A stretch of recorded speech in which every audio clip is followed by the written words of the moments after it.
1 Samuel 20. And David fled from Naioth in Ramah and came and said before Jonathan, What have I done? What is my iniquity? And what is my sin before thy father, that he seeks my life? And he said unto him, God forbid, you shall not die. Behold, my father will do nothing, either great or small, but that he will show it to me. And why should my father hide this thing from me? It is not so. And David sware moreover, and said, Thy father certainly knows that I have found grace in your eyes. And he said, Let not Jonathan know this, lest he be grieved. But truly as the Lord lives, as thy soul lives, there is but a step between me and death. Then said Jonathan to David, Whatsoever your soul desires, I will even do it for you. And David said unto Jonathan, Behold, tomorrow is the new moon, and I should not fail to sit with the king at meat, but let me go, and I may hide myself in the field until the third day at evening. If your father at all miss me, then say, David earnestly asked leave of me, that he might go to Bethlehem his city for a yearly sacrifice with all his family. If he say thus, It is well, thy servant shall have peace, but if he be very wroth, be sure that evil is determined by him. Therefore thou shalt deal kindly with thy servant, for you have brought thy servant into a covenant of the Lord with you. Notwithstanding, if there be in me iniquity, slay me yourself. For shouldest thou bring me to your father? And Jonathan said, Far be it from me, for if I knew certainly that evil were determined by my father to come upon you, then would not I tell you? Then said David to Jonathan, Who shall tell me? Or what if thy father answer thee roughly?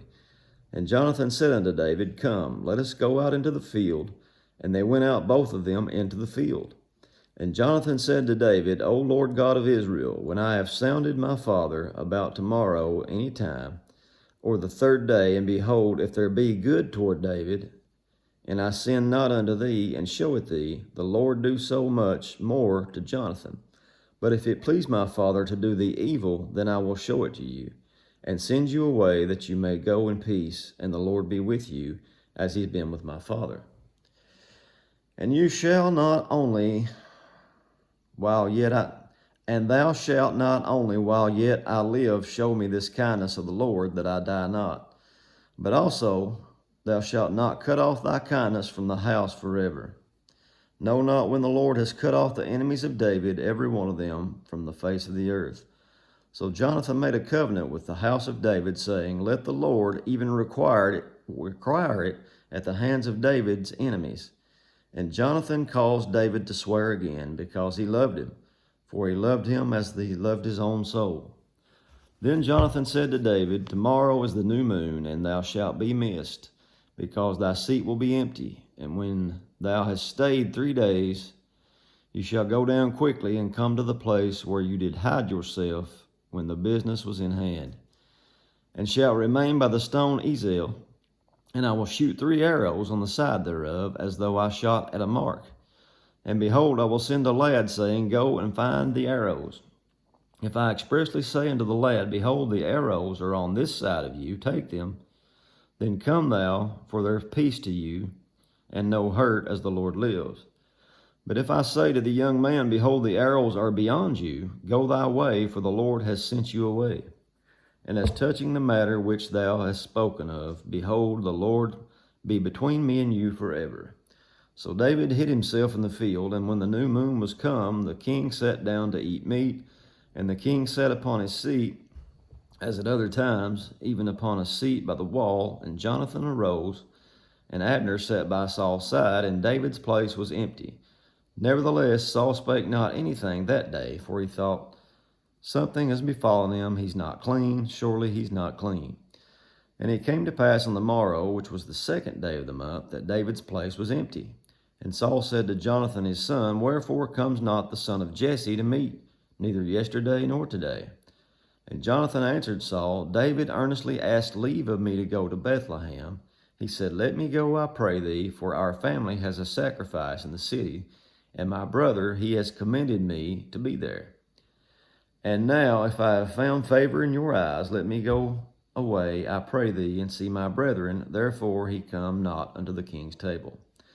Then Saul's anger was kindled against Jonathan, and he said unto him, Thou son of the perverse and rebellious woman, do not I know that you have chosen the son of Jesse to your own confusion, and unto the confusion of your mother's nakedness? For as long as the son of Jesse lives upon the ground, you shall not be established, nor your kingdom. Wherefore now send and fetch him unto me, for he shall surely die. And Jonathan answered Saul his father, and said unto him, Wherefore shall he be slain? What has he done?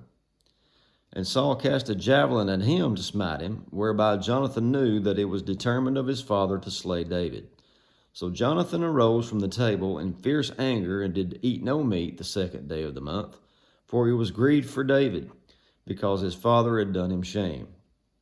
And it came to pass in the morning that Jonathan went out into the field at the time appointed with David, and a little lad with him. And he said unto him, Run and find out the arrows which I shoot. And as the lad ran, he shot the arrows beyond him.